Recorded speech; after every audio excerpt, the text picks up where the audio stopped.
Irving does play it to his right.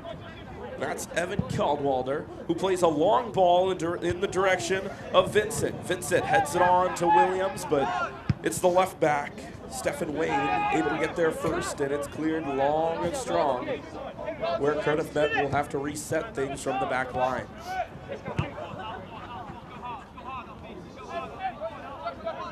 Caldwalder, long ball, right wing, brought down nicely. And now it's a strike from distance, and it's saved. Follow-up potential for Joshua Williams. Bullock, chip ball, back post, and coming out to claim it.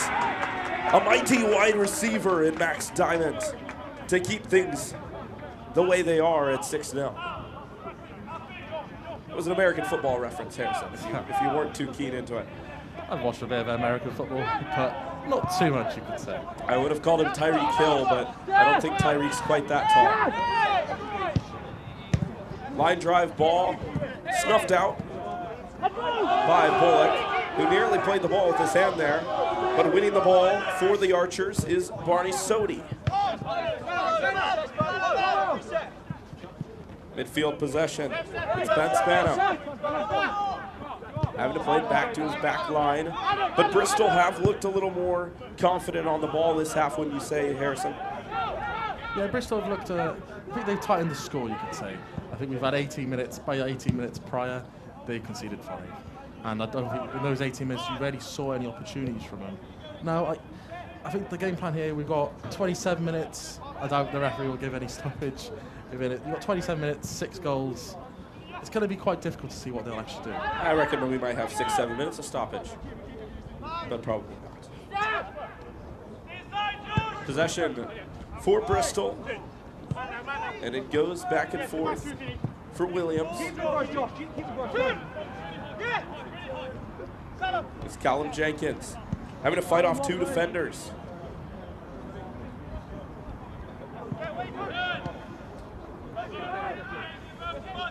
Evan Caldwell's on the ball here. He was actually, I think, got an assist for one of the goals in the first half. I think these centre-backs have been playing ball-playing defenders, you could say, within the team.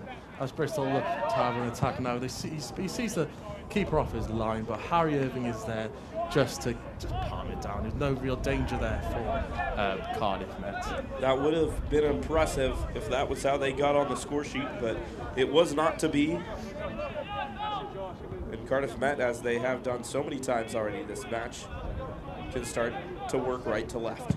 Long ball in the direction on the left to Charlie Bullock. Defender misjudges it, gives some opportunity for Bullock. Cuts it back to his right foot, into the box, over the head of the defenders. It's opened up and it's in. Thomas Vincent makes it 7. And the Archers continue to pour it on in minute number 66. Thomas Vincent, his 5th goal of the year.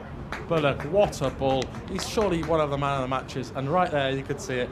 We could call him Batman. Thomas Vincent, literally there. Ball lands to him, bottom left corner. He's a striker who's striking it in the coming Premier, and he's also striking it in Bucks. Gotham City's own. And it's a goal for the super sub off the bench, Thomas Vincent.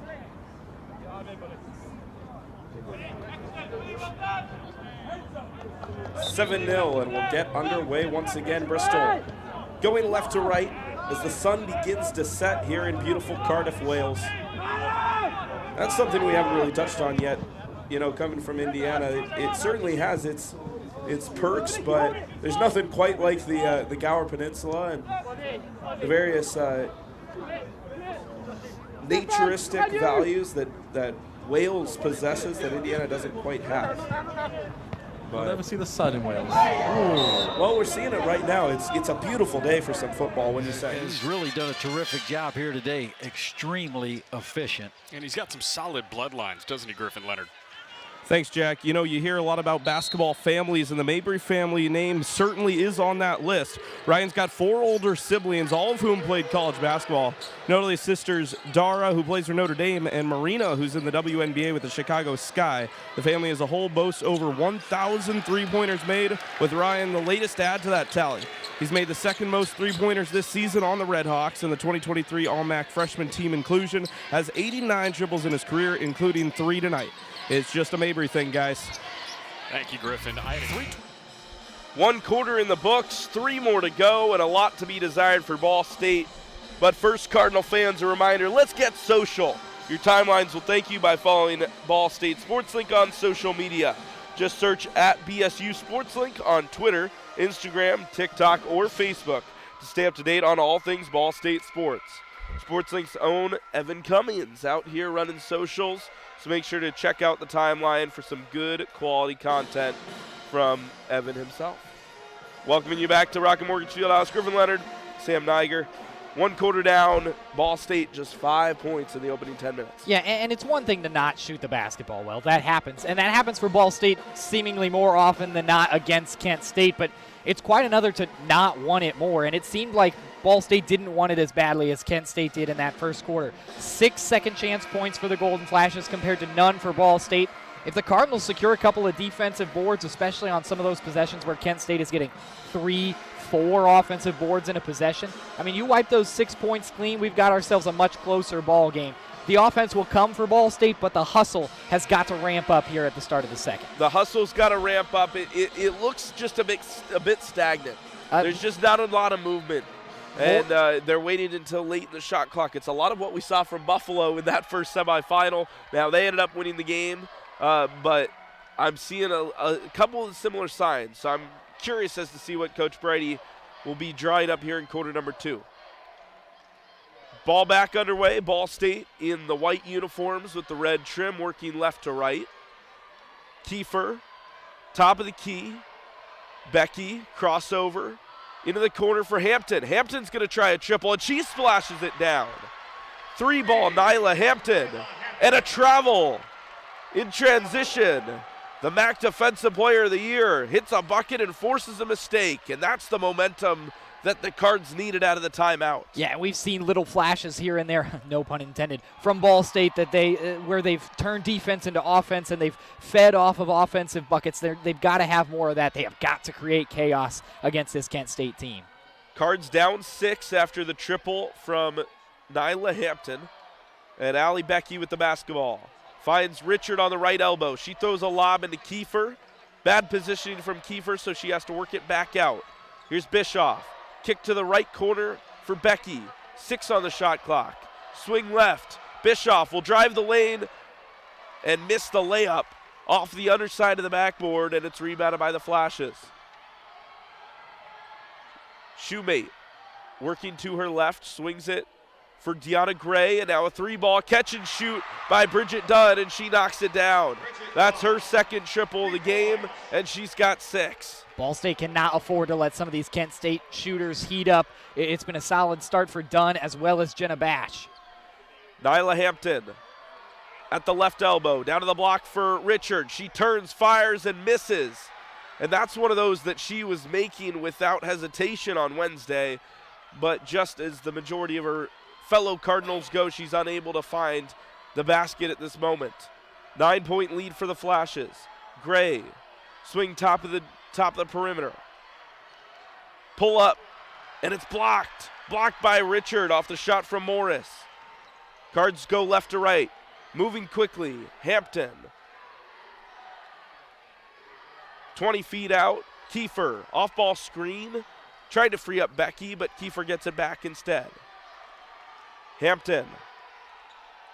Kick to the corner. Kiefer will try a triple, and this time she finally gets it to go. Her second attempt in this one, she went 0 for 4 on Wednesday, but gets this one to go. 2.5 minutes gone in the second, and another block by Richard. And that's got the Cardinal bench into it a little bit. 17-11, but Ball State not going away. And that could be the huge momentum shift that Ball State needed. Yes, you're not seeing very regular scoring right now, but back-to-back blocks from Richard. That's pretty exciting for that bench. They're going to get juiced anytime they see that happens. They're going to feed off this defensive energy. Lob inbound goes to Shoemate, guarded by Hampton. That's exactly the matchup you want from a Cardinal perspective. Now the ball goes down low to Morris. She spins, fires, and scores off the glass using the window, and the Kent State Golden Flashes expand the lead back to 8. Yeah, textbook post. Hit by pitch. Griffin with more on Merritt Beaker as a first pitch swing and miss from Cawthron. Yeah, well, as you mentioned, Mick, Merritt Beaker's been absolutely lights out this afternoon. I am going to mention it. Ohio's hitless through 5. It's the first such outing for Beaker of his career. Never quite got the chance to shine. That's really unfortunate, guys. As a base hit goes into center field. But according to Rich Maloney, there's no leashes for Ball State weekend starters, and Merritt's taken full advantage of that this afternoon with a great outing. 3 balls, 2 strikes. Max Kalk trying to get the Cardinal offense going here in the 5th. They've scored in every inning since the 1st. That ball misses just outside. It was the same pitch he froze Dobbins on, but couldn't quite get his fingers around on the curveball, left it just a tad outside, and Kalk reaches with 1 out here in the 5th. Yeah, so now for Ball State, a chance to capitalize off that walk, and that's what we talked about, is Ball State taking advantages of those walks and errors and turning them into runs, and we could see that here in the 5th. Nick Hasofsky, 294. He's kind of that second leadoff in the 9-hole. And he looks at strike 1 on the top half of the zone. Hasofsky this season, 379 on base percentage. He's good at getting the guys on the top of the order, somebody on base to work with, as that ball misses outside to even the count at 1. He's also a very solid third baseman, which is especially what Ball State needed. Yeah, you see a lot of major league teams do that nowadays. You don't put your worst hitter in the 9 spot anymore. So the ball's grounded to shortstop, double play opportunity, but they'll go to first instead. Retire Hasofsky, moving over to second base is Kalk, and Gregory will come up with a man in scoring position and 2 down. But back to my point, a lot of major league teams and baseball teams in general will put one of their better contact hitters in the 9 spot, rather than one of your worst hitters. You know he's not going to get as many at-bats, but it's the give or take where you're giving your top half order hitters that also hit pretty well an opportunity to hit with a man on instead of bases empty. Yeah, I mean, it's really interesting that you bring it up, because a lot of the times that you do see that number 9 hitter, it's a guy who could obviously make a lot of good contact, but it's also that fastest guy, because you're going back to that top of the order, and that's where you have your speed, and then you bring it to those 2, 3, 4, or 5 guys who can get power, who can get good contact, and get those runners over and scoring. So it's a great scheme, and honestly, it's worked for a lot of teams. Well, Ball State's true leadoff hitter up to the plate now, with a man on second, 2 down. After hitting a foul ball to the right side, he takes ball 1 high. And a 1-1, Donan working quickly here. And the pitch from the righty, wind up, fly ball, right field. It's going to die out. Coming in to claim it is a Garwal, and he makes the play. Cardinals go down without a run for the first time in about an hour. 7-1, the Cardinals lead here on the SportsLink Digital Radio Network, presented by Victory Honda of Muncie. Top half of the 6th here in Muncie. Cardinals lead 7-1, and the 6, 7, 8 hitter is coming up for Bellarmine. It's Andres Castro to lead it off. Brady Owens out there for his second inning of work, and the first pitch slider misses inside. Check swing appeal down to first. No swing, says first base umpire Jeremy Hosier. Griffin Leonard, Caden Vincent for you along for the ride as the 1-0's grounded through the gap between the third baseman and the shortstop Hallquist. Leadoff single for Castro as Bellarmine, with the 6-run deficit, look to claw their way back here in the 6th inning of play. And that's the approach they have to go throughout this game, is just go hitter by hitter, make good contact, and get base runners, and keep that line moving. And I know it's obviously it's a fine line, but you just got to keep that line moving, especially when you're down the deficit that Bellarmine is. The Bellarmine Knights doing somewhat well on offense. They've equaled the Cardinals in hits to this point. And another base hit, this time to center field. First pitch swinging for Argowal, and it's second and first, nobody out. Quality start to the inning. We've seen it a couple times from the Knights, who just really haven't been able to get the finishing product out there. They've had the starts, they've had the runners, Caden, but unable to put the runs across and get runs onto the scoreboard, but the beginnings of those puzzle pieces are there. They just haven't quite put them together.